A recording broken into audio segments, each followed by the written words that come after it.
Hello friends, welcome back to this channel. दोस्तों, इस video में हम बात करेंगे SREI इंफ्रा के लिए।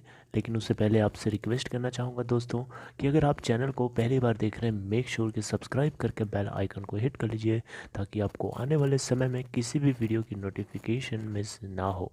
दूसरी रिक्वेस्ट ये रहेगी कि अगर आप डीमेट या ट्रेडिंग अकाउंट ओपन कराना चाहते हैं, उसके लिए भी आपको परेशान होने की ज़रूरत बिल्कुल नहीं है। डिस्क्रिप्शन बॉक्स में आप सिंपल तरीके से एक लिंक देख सकते हैं। दोस्तों, SREI इंफ्रा की बात करें तो इसकी स्टॉक प्राइस आप देखें, लास्ट ट्रेडिंग सेशन फ्राइडे को 5.00 पे ओपन होने के बाद 4.95 का लो और 5.20 का हाई बनाया। 10,68,669 टोटल NSE के ऊपर वॉल्यूम जनरेट हुआ, जहां कंपनी के मार्केट कैप की बात करें तो 256 करोड़ रुपए है। SREI इंफ्रा 5.10 के ऊपर बंद हुआ। इसका 52 वीक लो है 3.70 का और हाई है 18.35 का। SREI इंफ्रा को लेकर के दोस्तों कुछ खबरें हैं जो मैं आप लोगों के साथ डिस्कस करना चाहता हूं और ये लेटेस्ट अपडेट्स हैं। आइए जानते हैं। सबसे पहली बात तो ये है दोस्तों कि SREI इंफ्रा ने स्टैंड अलोन बेसिस पे दिसंबर क्वार्टर के अंदर टोटल 6.40 करोड़ की सेल्स करी है।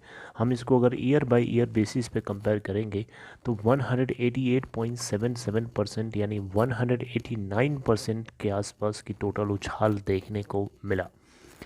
अब देख सकते हैं SREI इंफ्रास्ट्रक्चर फाइनेंस के लिए यहाँ पे स्टैंड अलोन बेसिस पे क्वार्टरली नंबर्स को रिपोर्ट किया गया है, जिसमें 6.40 करोड़ की सेल्स करी है क्वार्टर थर्ड के अंदर, जो कि निकल चुका है दिसंबर quarter. Now we are in quarter four. अगर हम दोस्तों लास्ट फाइनेंशियल ईयर के सेम क्वार्टर की बात करें यानी दिसंबर 2020 के अंदर देखें तो 7.21 करोड़ की टोटल सेल्स करी गई थी।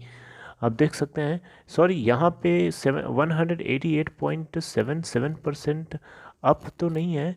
आप देख सकते हैं ये डाउन होना चाहिए, यहाँ पे रॉन्ग लिखा है, राइट। क्योंकि देखिए आप 7.21 करोड़ की टोटल सेल्स करी गई थी एक साल पहले और इस बार 6.40 करोड़ की सेल्स करी गई हैं दिसंबर 2021 में।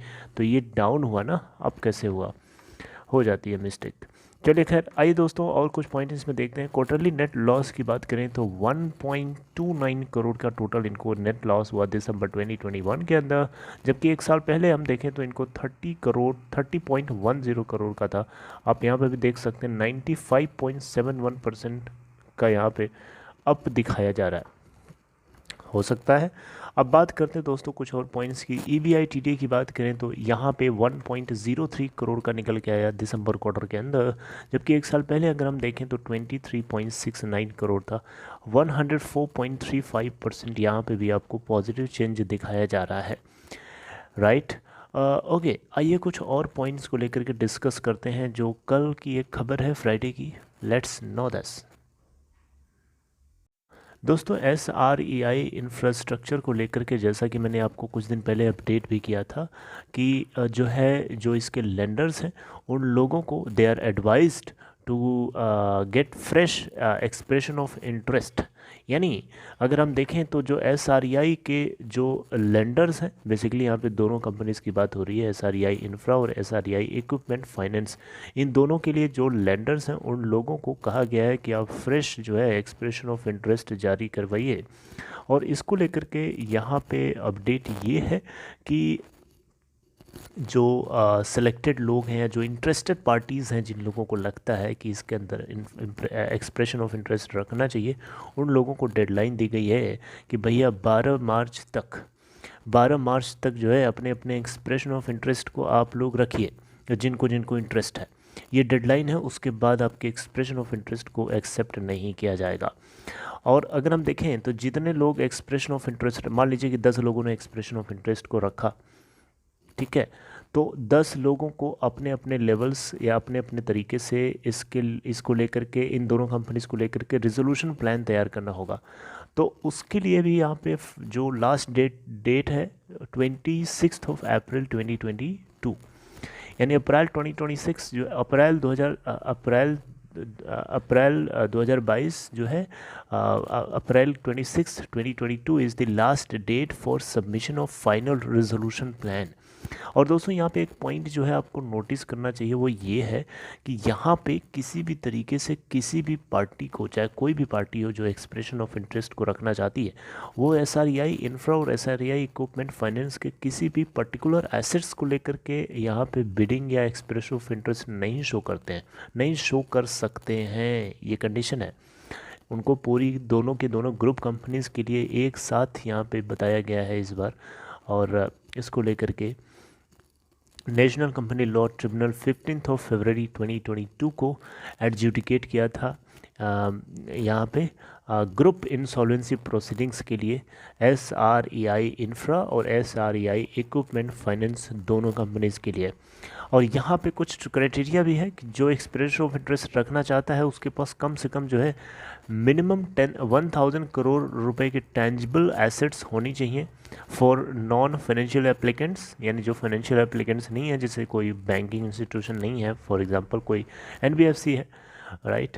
तो अब दोस्तों यहाँ पे देखें तो minimum assets under management AUM जो होना चाहिए 4000 करोड़ का होना चाहिए। मिनिमम एसेट्स अंडर मैनेजमेंट का मतलब होता है कि कम से कम उस कंपनी के अंडर में 4000 करोड़ के एसेट्स को मैनेज करते हुए रिकॉर्ड होना चाहिए, ये कंडीशन है, राइट। और ये जो ऑनगोइंग फाइनेंशियल ईयर है, ठीक है, इसी के अंदर की बात हो रही है, यानी इससे बहुत पहले का आप रिकॉर्ड नहीं दिखा सकते। तो इसको लेकर के आगे जो कुछ भी आगे फर्दर डेवलपमेंट होगा हम उसको आगे और जानेंगे। और बाकी इससे और जुड़े हुए कुछ क्राइटेरिया है जो हमें जानने की ज़रूरत नहीं है, अब वो जो एक्सप्रेशन ऑफ इंटरेस्ट रखेगा उसके लिए इंपॉर्टेंट है, वो पढ़े इसको लेकर के। लेकिन हाँ, जो इसमें इंपॉर्टेंट पॉइंट था मैंने आप लोगों के साथ डिस्कस किया। ये बात आपको पता ही होगी कि फाइनेंशियल जो क्रेडिटर्स ने यहाँ पे टोटल क्लेम किया है कि 11,070 करोड़ जो है एसआरईआई इंफ्रा और 34,223 करोड़ जो है एसआरईआई इक्विपमेंट फाइनेंस लिमिटेड से टोटल यहाँ पे अमाउंट इनको लेना है।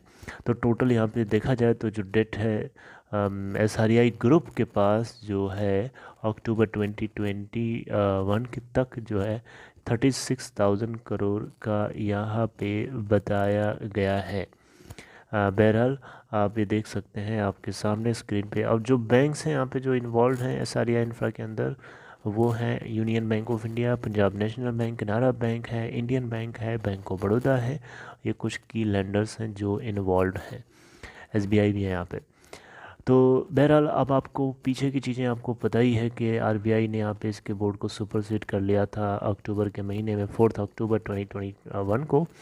और इंसॉल्वेंसी प्रोसीडिंग्स चलनी शुरू हो गई थी। हालांकि आगे जो कुछ भी डेवलपमेंट होगा मैं आपसे फर्दर डिस्कस करूँगा, इसके ऊपर मैं ज़्यादा बात नहीं करना चाहता क्योंकि जो मेन पॉइंट है मैंने डिस्कस कर दिया। So I hope you got it and if you understood this whole information please like this video and take care. आगे मिलते हैं दोस्तों आप लोगों के साथ नेक्स्ट इन्फॉर्मेशन को शेयर करते हुए। टिल एंड टेक केयर।